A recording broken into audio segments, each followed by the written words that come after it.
Hello, Chris. Welcome to an episode of Humanising IT. It's beyond a pleasure to have you here.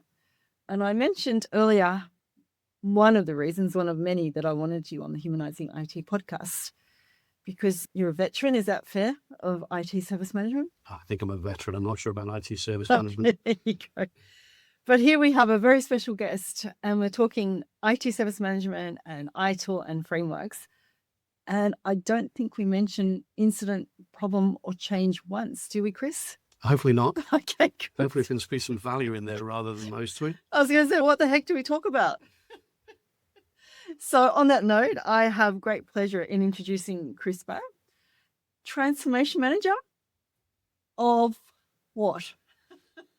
I'll allow you to introduce yourself. Transformation professional. There's several roles in that. Chief Transformation Officer is the current role. Great. And also we spoke, and we'll lead on to this a bit more. What the heck is transformation? How long have we got, Kat?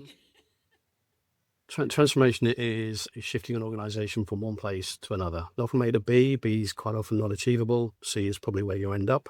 It's got a beginning, a middle, and an end. And they use these professionals to get you there. And what does it often get confused with? It's a leading question, but continuous improvement again. Continuous improvement for me is business as usual. It's something that people inside the organisation are driving and delivering incremental improvements, as opposed to something that's probably enterprise-wide, large, substantial, and hopefully accounted for in a slightly different way. And have you seen a true transformation project or initiative in IT service management? A quick answer is yes. My hesitation there was how successful it's always been. There's always a question as to how successful transformation is, setting out the objectives up front. But if we talk in maturity terms, yes, people have achieved step changes in maturity in IT service management through transformation. That is absolutely going to be another podcast, Chris, because I would love to hear about it, because I've been in IT pretty much, I think, as long as most people of our listeners have. And I've seen incremental successes, but I wouldn't say a transformation, how I would describe it, transformation. That's fair. Yeah. So I'm going to take you up on that thought. You've recently started some interesting posts on LinkedIn. I have. And I love them. I think another reason, well, I don't think I know, that we've invited you on this podcast is of the voice that you're giving to IT service management. A conversation, and conversations that need to be had. And I think respectfully, many people in IT don't know how to have those conversations.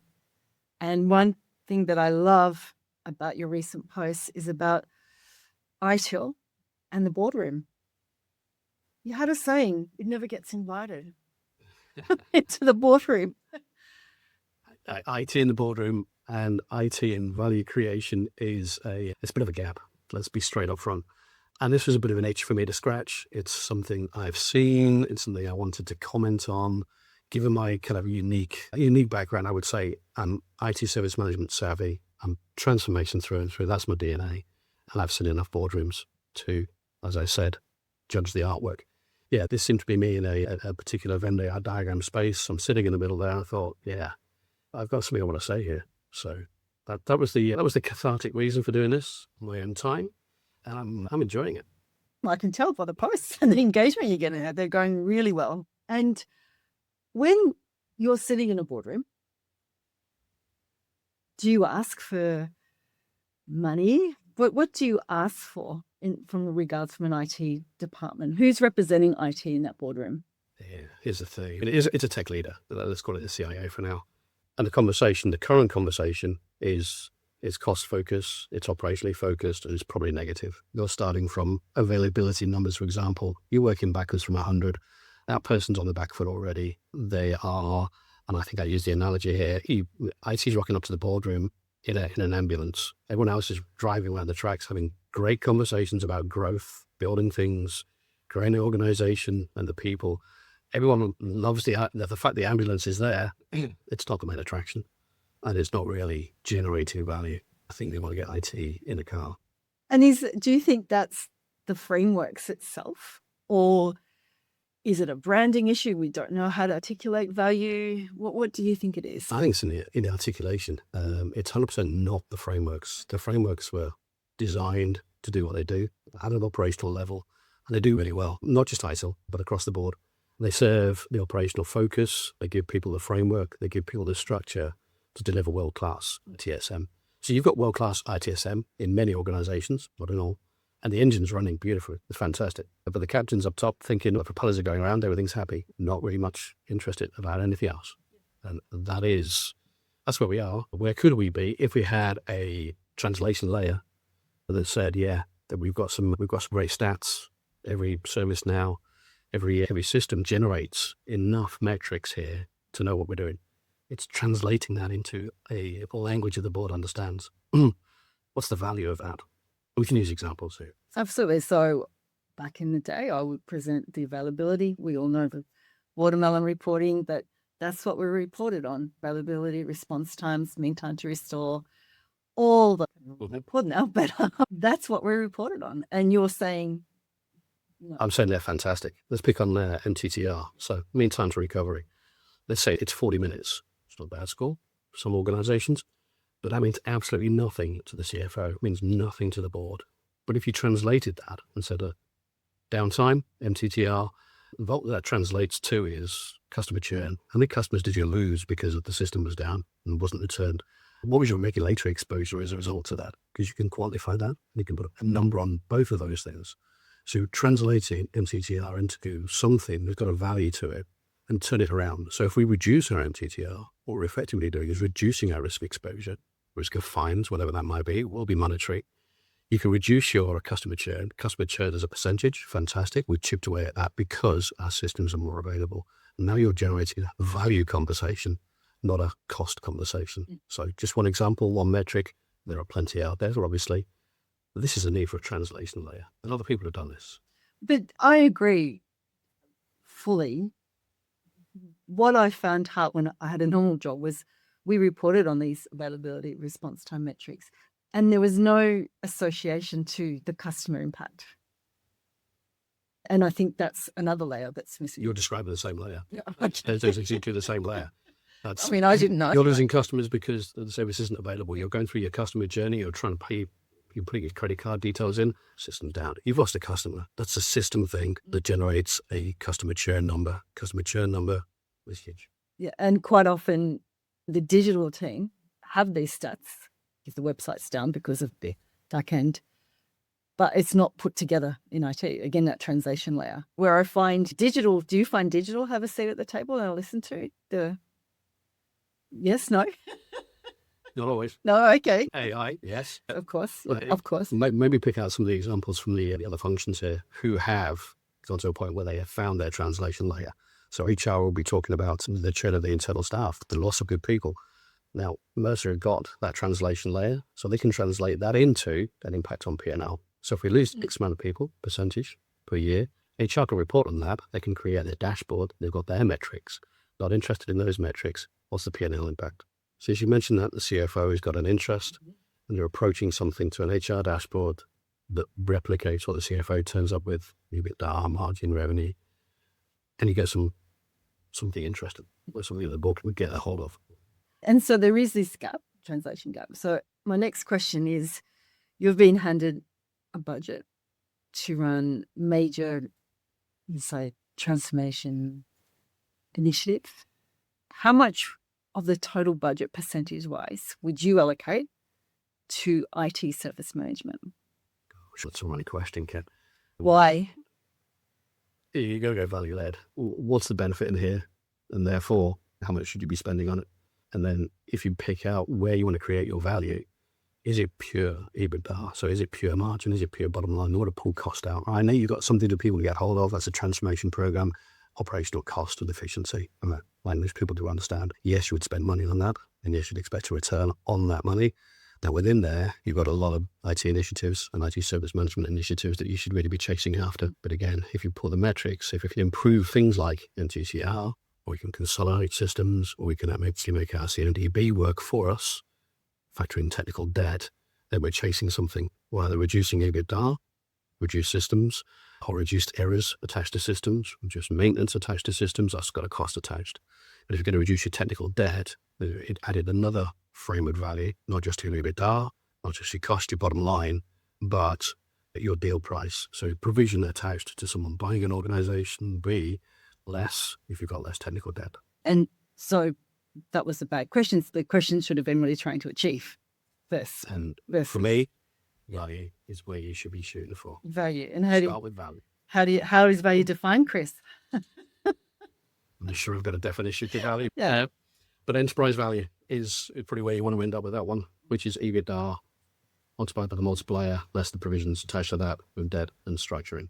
But you're talking language that is not a language we speak in IT. But it's not rocket science, is it? But we don't speak it, in my experience. You're a layer away from it, though. Should we be closer to it? With a layer, absolutely. You're drawing lines, you're connecting dots between really good service management and numbers the board understands.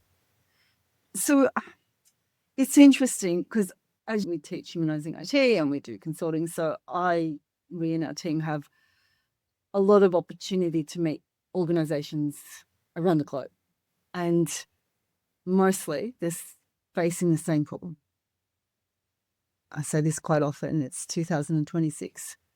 Guess what the top calls to the service desk are? Top call. Password. Yes. Lucky yes. Yes.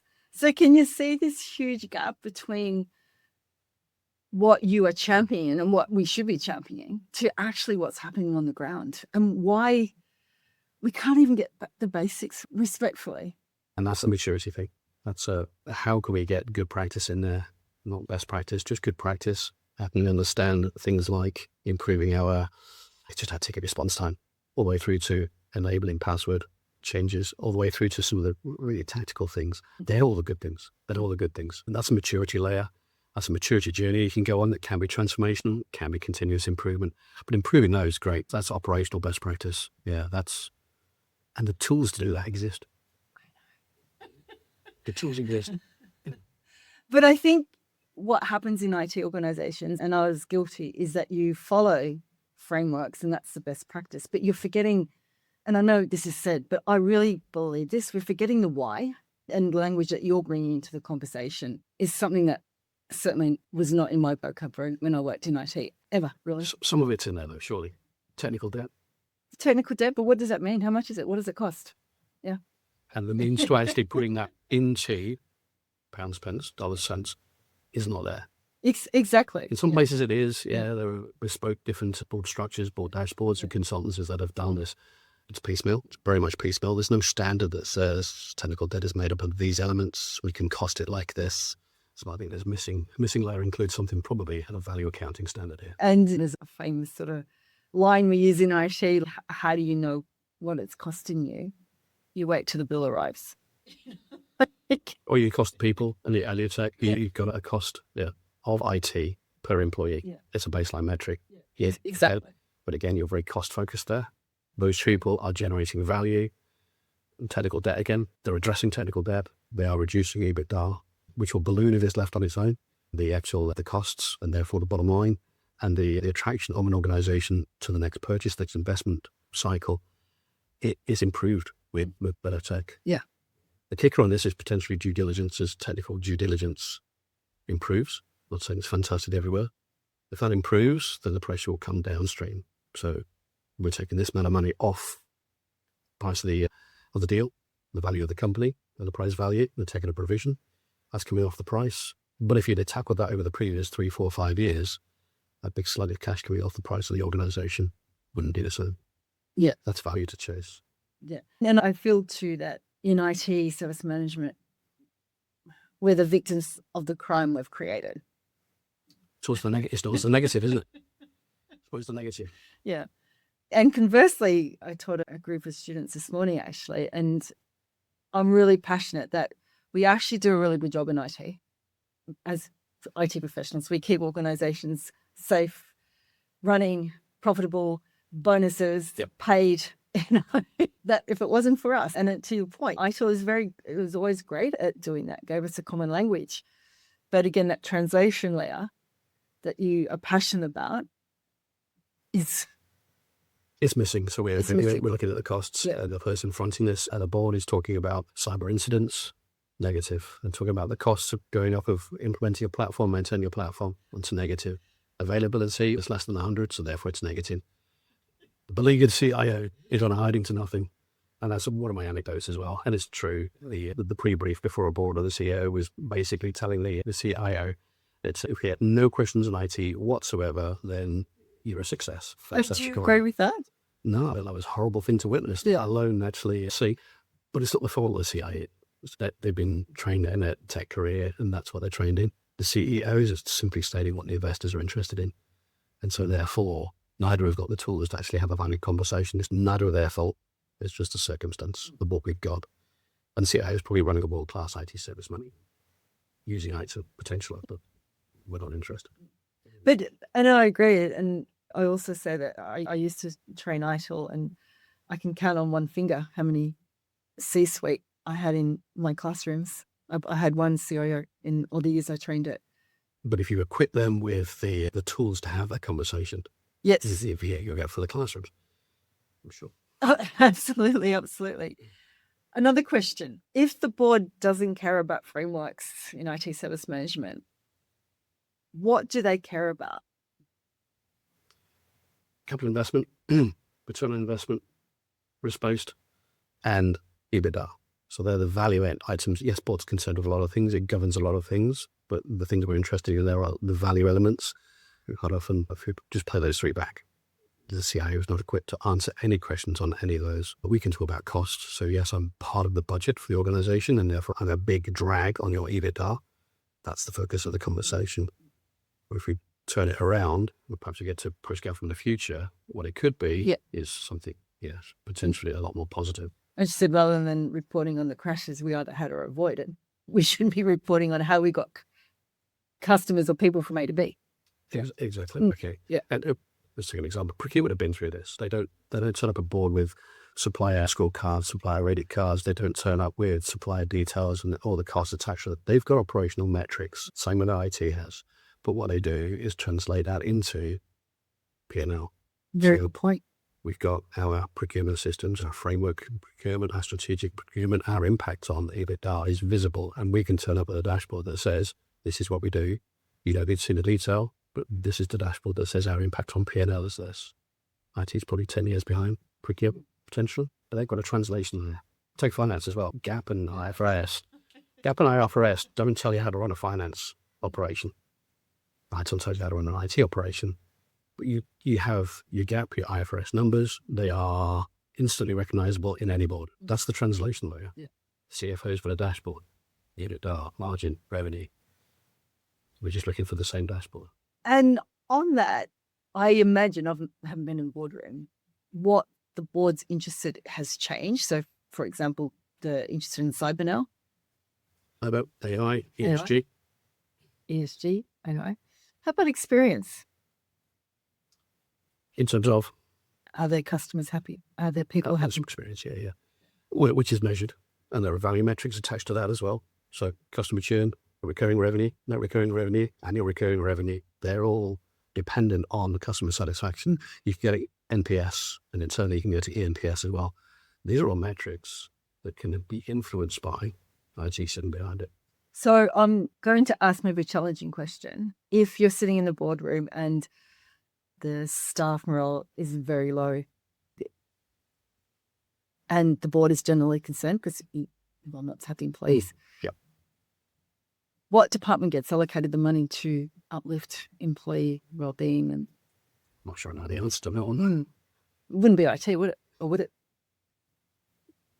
No, I don't think it would be. You'd be into CHRO territory. Because that's why I asked, how much money do you allocate to IT service management? Because I think it's usually by headcount, not by capability. And this is a disconnected knowledge, both sides. The Exactly. gap is both ways. Does the board really understand how much IT costs? The CIO will turn up with a budget for the next year. This is how much it's going to cost based on everything to be done. Dev, cyber, infra, IT service management, and then present that back. But without the understanding, all that gets is top sliced. So unless you turn that into a value element, say I can deliver you great service management and it will influence the metrics we talked about before. Yeah. I can improve customer experience. I can improve your customer retention. I can improve your recurring revenue, monthly recurring revenue, annual recurring revenue. I can do this through these mechanisms. Now that 7-minute conversation becomes 17 minutes, 27 minutes. So you're right, no, tell us how you do this. And you're absolutely right, Chris. We do have the data, but we don't present the way that you should. Or can. Yeah. That's the other thing. Yeah. And that's where I think IT is in some ways missing out on, because we don't know what to ask the data is another thing. Yeah. It's a community, it's a professional community, but I think I mentioned it's missed the opportunity to morph and evolve. ITIL, great framework, probably missing the top layer, the additional piece, doing what it does, fantastic. There's the tools that people need to run world-class IT service management, but translating it, don't think it exists. If it does, it's not standardized. And I agree. I think, as you said, we've got these great frameworks that do a great job. And how do you prove that? And as you said, the value of that, or else you just continue to churn the wheels sort of thing. No, look, we're just picking on some things and some ideas here. A value accounting standard of getting from MTTR through to customer churn. What's the linkage? Can we agree that? Can we put some audit statements behind that we know, yes, this is calculated and it's been done in a way that we will recognize going on? That's going to be a powerful tool, but it's no different to the tools that HR have got through Mercer, procurement. Absolutely. Exactly. Finance have got. We could do that. And then you put a dashboard on front, call it a trust. I've called it a trust score dashboard, but any dashboard that the CIO turns up with, that other people get.